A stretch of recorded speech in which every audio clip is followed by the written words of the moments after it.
कुरान मुकद्दस को लगा दिया आग। कैसे लगी आग, पूरी कहानी, पर्दे के पीछे की पूरी कहानी आज आपके सामने रखने जा रहे हैं दोस्तों।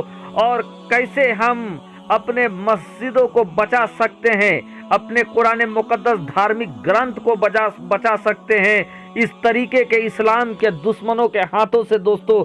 उस पर भी एक बड़ी वीडियो आज आपके सामने लेकर आए हैं, जहां पर कुरान मुकद्दस के साथ बेहरमती करने वालों के साथ क्या होने जा रहा है दोस्तों, वो आपको बताएंगे और बहुत कुछ बताने जा रहे हैं। एक वीडियो, एक सच्ची घटना आज आपके सामने लेकर आए हैं दोस्तों, जहां पर कुरान मुकद्दस को, जी हाँ दोस्तों, कुरान मुकद्दस को बोरियों में भरकर 30 से 35 के तादाद में कुरान मुकद्दस को अंधेरी रात में कुछ लोग मस्जिद से निकालकर 200 मीटर की दूरी में ले जाकर उसको आग लगा देते हैं।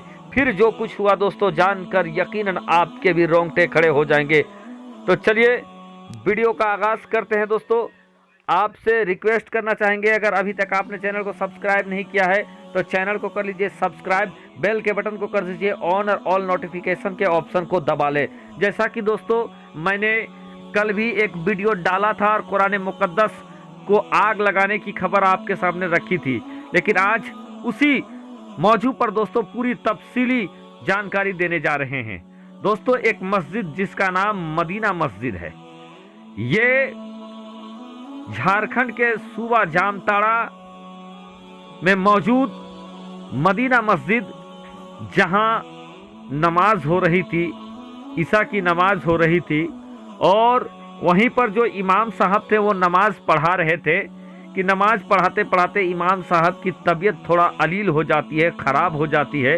तो इमाम साहब क्या करते हैं, नमाज के बाद फौरन मस्जिद से निकलकर बाहर चले जाते हैं, अपने हुजरे की तरफ चले जाते हैं। इधर मस्जिद में नमाज हो रही थी दोस्तों, लोग नमाज पढ़ रहे थे, और क्या हुआ कि धीरे धीरे इमाम साहब तो चले गए, लेकिन धीरे धीरे सारे लोग नमाज पढ़ते गए और नमाज पढ़ते गए। उसके बाद एक एक करके मस्जिद खाली होती गई और सारे लोग मस्जिद से निकलकर चले गए, मस्जिद को लॉक करना भी भूल गए।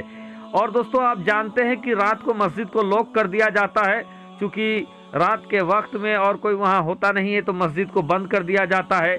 मस्जिद के अंदर कुरान मुकद्दस रखी होती है, बहुत सारे मिकदार में 30, 40, 50, 60 कुरान मुकद्दस रखा होता है। बहुत सारे लोग मस्जिद जब नमाज पढ़ने जाते हैं तो वहां जाकर वो कुरान पाक की तिलावत भी करते हैं, इसलिए अक्सर मस्जिदों में बहुत सारे कुरान पाक रखे गए थे। लेकिन दोस्तों उस दिन जब इमाम साहब की तबीयत खराब हो गई तो वो निकलकर चले गए, मस्जिद लॉक नहीं था। अब क्या था, उसी रात को जो जानकारी मिली है, कुछ लोग, कुछ शरारती तत्व उसी मदीना मस्जिद में घुसते हैं और 30-35 की तादाद बताया जा रहा है। जो जामताड़ा के स्थानीय लोगों ने जो जानकारी दिया है दोस्तों, उसमें ये जानकारी दी गई है कि 30-35 की तादाद में कुरान मुकद्दस को बोरियों में भरकर मस्जिद से लगभग 200-250 मीटर की दूरी में ले जाकर रात के अंधेरे में उसमें आग लगा दिया जाता है। जब आग लगा दिया जाता है दोस्तों, तो किसी को कुछ खबर नहीं थी, अंधेरी रात थी, किसी को कोई पता नहीं चल रहा था कि इतने में फजर का वक्त भी हो जाता है। और फजर का जब वक्त हुआ है दोस्तों, तो कुछ लोग आ रहे थे, तो उन्होंने देखा कि रास्ते में आग लगी हुई है। सामने आकर देखा है तो लोगों के होश उड़ गए हैं। जो जलने वाली चीज़ कोई और नहीं बल्कि कुरान मुकद्दस है। जब कुरान मुकद्दस को इस तरीके का जलता हुआ देखा, लोगों ने बुझाने की भी कोशिश किया दोस्तों, और भागकर मस्जिद जाते हैं। शक होने पर तो देखते हैं कि मस्जिद में कोई भी कुरान शरीफ नहीं रखा हुआ है, मस्जिद में बिल्कुल मस्जिद खाली है कुरान से, बल्कि सारे कुरान को निकालकर वहीं पर जला दिया गया था। अब इसकी खबर जो मुखिया था, मुखिया को दिया जाता है, पंचायत समिति को दिया जाता है, फिर प्रशासन आती है, और प्रशासन आने के बाद दोस्तों उन जले हुए कुरान मुकद्दस को वहां से उठवाने की कोशिश करती है, हटवाने की कोशिश करती है, क्योंकि कहीं मामला बिगड़ ना जाए। इसके लिए प्रशासन चाहता है कि इस मामले को ढाक दिया जाए, छिपा दिया जाए, लेकिन लोगों को जानकारी होती गई, खबर फैलता गया। और मैंने पिछले ही वीडियो में बताया था कि इस मुद्दे को लेकर जब लोगों ने बड़े बड़े अफसरों को बताया तो ये बात चर्चा में आने लगी। यहाँ तक कि झारखंड प्रजातांत्रिक मंच के लोगों ने इस खबर को लेकर और इस गमो गुस्से में आकर डीसी और एसपी को ज्ञापन सौंपा और सख्त कार्रवाई की मांग की। और अब धीरे धीरे जगह जगह पर दोस्तों सख्त कार्रवाई की मांग की जा रही है। यहाँ तक कि झारखंड विधानसभा के अध्यक्ष ने इसकी निंदा किया है। बहुत सारे लोगों ने निंदा किया, दौरा किया और मामला तूल पकड़ लिया है। लेकिन मोहतरम हजरात, इस तरह के जो घटना हो रहे हैं, हो सकता है प्रशासन कुरान पाक को जलाने वालों को पकड़ ले, लेकिन जो बेहुरमती हुई है, जो जलाया गया है, तो इसमें दोषी कौन है? प्यारे दोस्तों, अगर गौर करेंगे तो हमको ये भी समझना होगा कि कहीं ना कहीं मुसलमान भी इस तरीके के दोषी हैं। अगर आप अपना खेत को खुला छोड़ेंगे तो वहाँ जानवर घुस ही जाएंगे।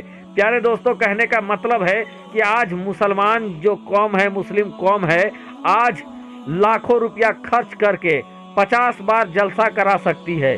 आज 10 लाख रुपया खर्च करके कवाली करा सकती है। आज 20 लाख रुपया खर्च करके मुशायरा करा सकती है और अपने पैसे को यहाँ वहाँ बर्बाद कर देते हैं। लेकिन यही मुसलमान जिनके अपने मस्जिद है, अपने मदरसे हैं, अपने दरगाह है, उन जगहों पर सुरक्षा का इंतजाम नहीं करते हैं। जबकि आजकल दोस्तों सुरक्षा के लिए एक से एक हाई लेवल चीज मौजूद है, यानी कि सीसीटीवी कैमरा मौजूद है। अगर दोस्तों मस्जिदों में सीसीटीवी कैमरा लगा दिया जाए, मदरसों में सीसीटीवी कैमरा लगा जाए, दरगाहों में सीसीटीवी कैमरा लगा दिया जाए, मैं तो कहूंगा कि मंदिरों में भी सीसीटीवी कैमरा लगा दिया जाए, ताकि बाज औकात में दोस्तों ऐसा देखने को मिला है कि अपने ही जाति के लोगों ने गलत काम किया है और समाज में टकराव की स्थिति लाने के लिए गलत काम कर देते हैं। तो अगर वहां पर सीसीटीवी कैमरा लगा रहेगा तो किसी पर शक नहीं होगा, बल्कि जो गुनहगार रहेगा दोस्तों वो आसानी से पकड़ा जाएगा। मंदिरों में भी इस तरीके के हरकत होने से लोग बच जाएंगे, मस्जिदों में भी इस तरीके के हरकत होने से बच जाएंगे। बाज औकात में दोस्तों राजनीति भी ऐसी होती है कि कुछ घटिया राजनीति की वजह से घटिया राजनीति करके लड़ने का काम भी किया जाता है।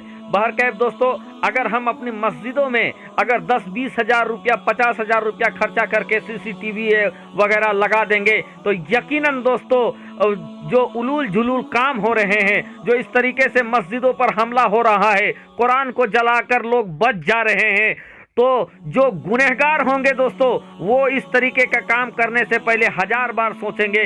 इसलिए अब वक्त आ गया है कि जितने भी मस्जिद हैं, जितने भी मजार हैं, जितने भी मंदिर है, धार्मिक स्थल है, उन सभी जगहों पर दोस्तों को सीसीटीवी लगाया जाए और खुद नहीं लगा सकते हैं तो सरकार से मांग किया जाए।